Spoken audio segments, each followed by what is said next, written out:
Assalamu alaikum, this is Nabila Sigdatama welcoming you to the English news from Btv Chattogram. Let's begin with the top stories. Mirza Fakhrul Islam Alamgir elected 23rd President. Prime Minister Tariq Rahman congratulates new President with red roses.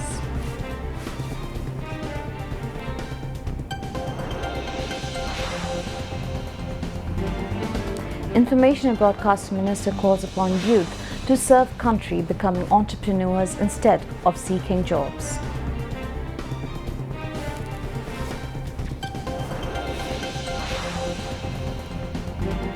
Set of priority programs in Chattogram health sector taken in 180 days to restore people's trust in government health services.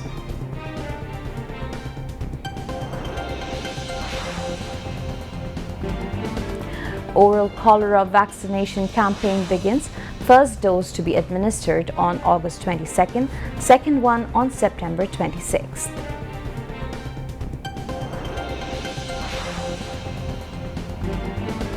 US President Trump announces devastating economic measures against Iran.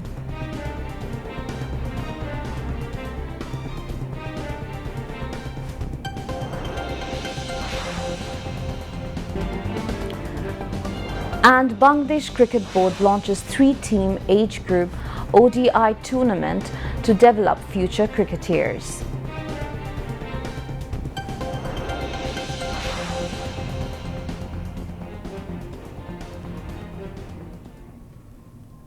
Viewers, those were the top stories. Now moving on to the details.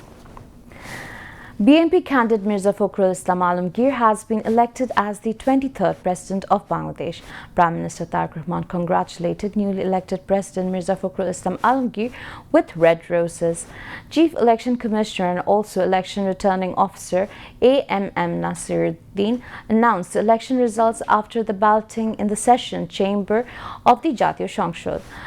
Mirza Fakhrul Islam Alamgir obtained 255 votes, while his lone rival opposition Jamaat-e-Islam-led 11-party contender Colonel retired Oli Ahmad bagged 88 votes. Lawmakers, including leader of the opposition Dr. Shafiqur Rahman, congratulated the new president, while Mirza Fakhrul greeted them by raising his hand. 88 vote, 88 votes. এবং জনাব মির্জা ফখরুল ইসলাম আলমগীর পেয়েছেন 255 vote 255।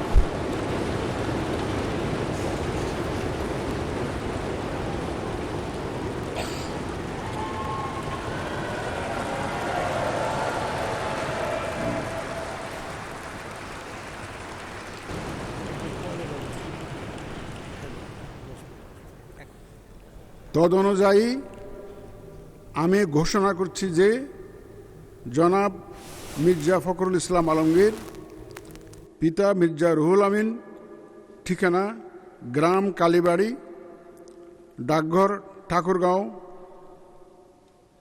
5100, Thakurgaon সদর, ঠাকুরগাঁও পৌরসভা, ঠাকুরগাঁও জেলা সর্বোচ্চ সংখ্যক ভোটপ্রাপ্ত হওয়ায় রাষ্ট্রপতি পদে যথাযথভাবে নির্বাচিত হয়েছেন।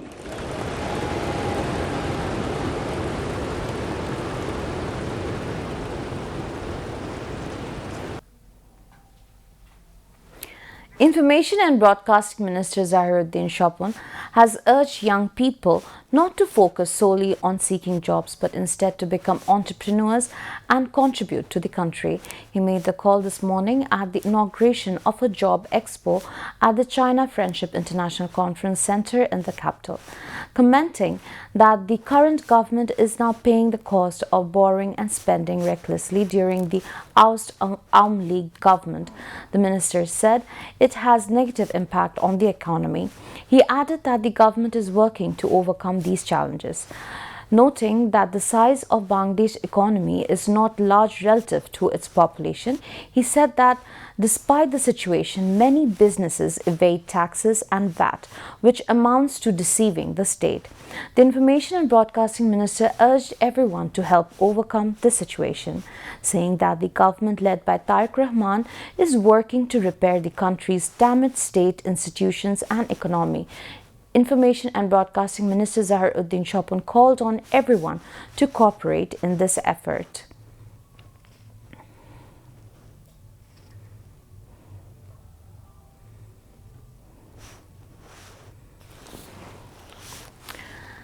The BNP government has given special emphasis on restoring the trust of the people of the country in the medical system through implementing priority programs in 180 days.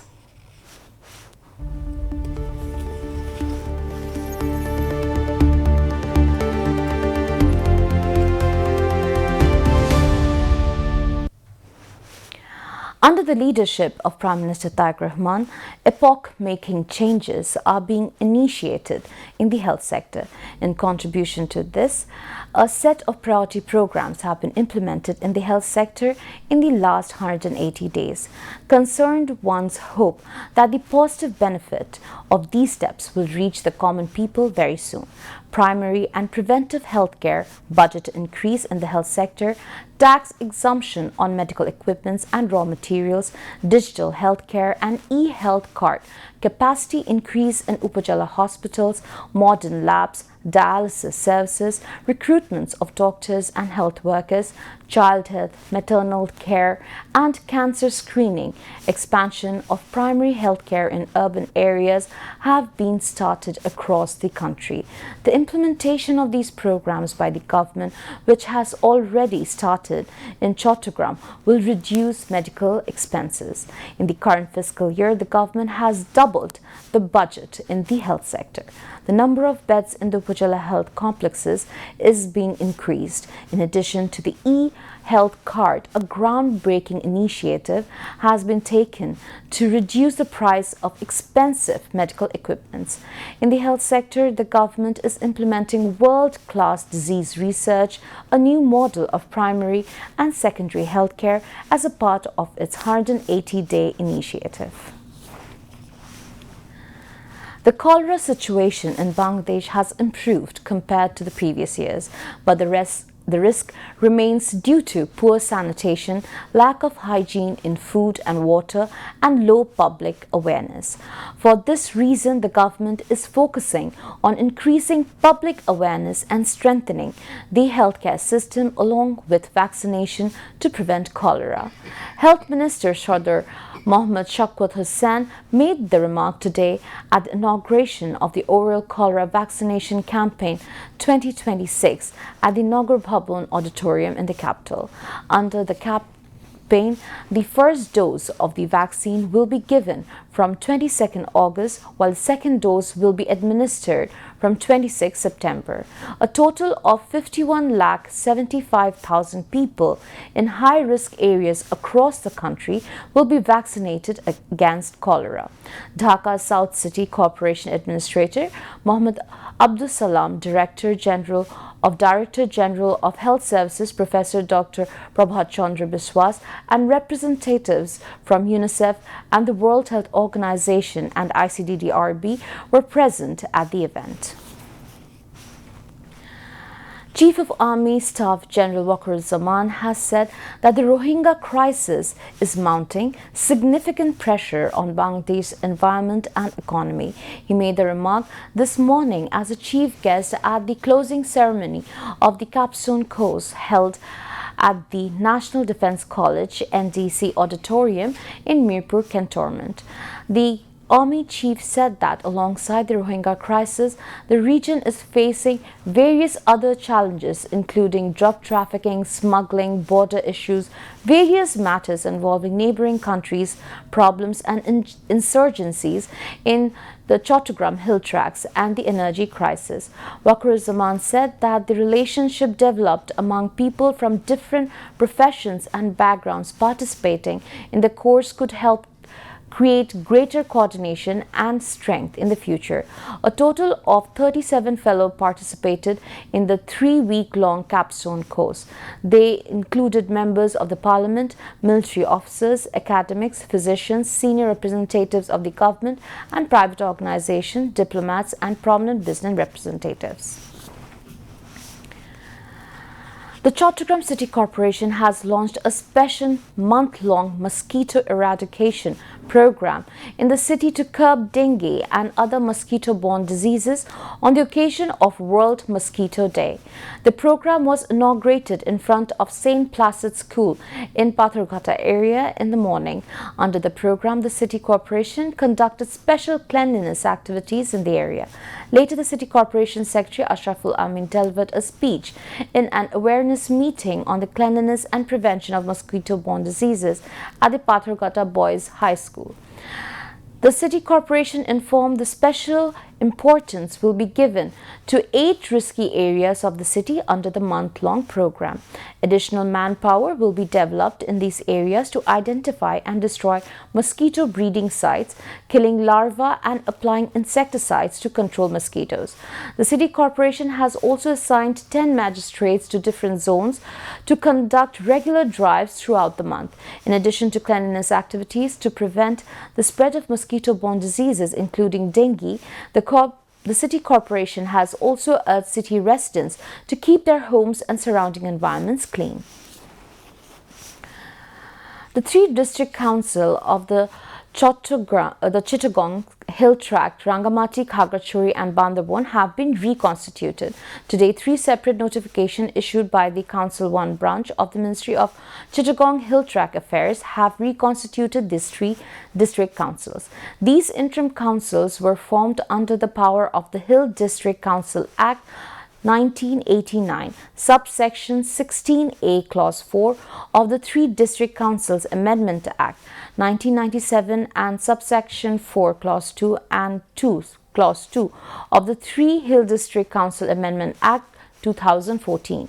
In the reconstituted interim council, Dipan Talukdar has been appointed as the chairman of Rangamati Hill District, Marsa Tohib Marma as the chairman of Khagrachuri Hill District Council, and Mama Ching as the chairman of Bandarbon Hill District Council. In addition, 14 members have been appointed in each district council along with the chairman. The notification states that until further orders are issued, the interim council will perform the duties of its respective district council in accordance with the relative laws and regulations.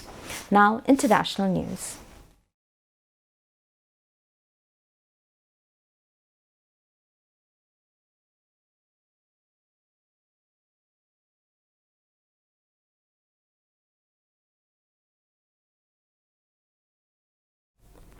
US President Donald Trump has announced the most severe economic campaign against Iran. In a post on Truth Social on Wednesday, he stated that due to Iran's failure to seize the opportunity of negotiation, the country will face unprecedented economic sanctions and isolation.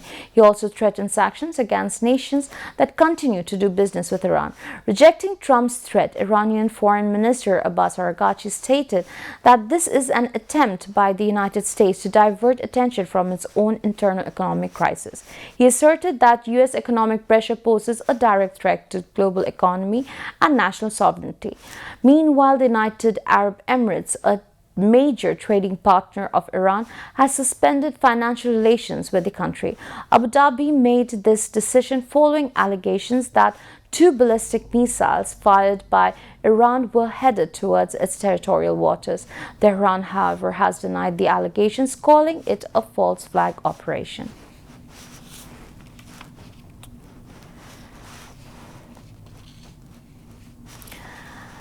NATO has said that it was prepared to address any threat amid reports that Iran had considered striking U.S. military assets in Europe if U.S. President Donald Trump further escalates the war. Iranian military officials have previously warned that any military base used to launch attack against Iranian territory could be considered a target. Bulgaria has increased security measures at the Besmar airbase after a media report said Iranian forces had assessed potential military targets in southeastern Europe. Interior Minister Ivan Demarchev said Bulgaria had given all possible measures at the base in coordination with the Defense Ministry, Bulgarian news agency BTA reported on Wednesday. The remarks came as report said Iranian forces assessed potential strikes on U.S. military assets in southeastern European countries, including Bulgaria, which last month approved the use of its Vazmar air base by U.S. refueling aircraft. At least 12 people have been killed and 34 injured in the latest Russian strikes targeting the Ukrainian capital. Ukrainian President Vladimir Zelensky said that deaths were the result of a shortage of air defense missiles. A day of mourning for those killed overnight was declared on Friday. In Russia, the defense ministry said that 726 Ukrainian drones had been shot down after being launched at various regions across the country. Two separate attacks on Russia this week killed at least 16 people.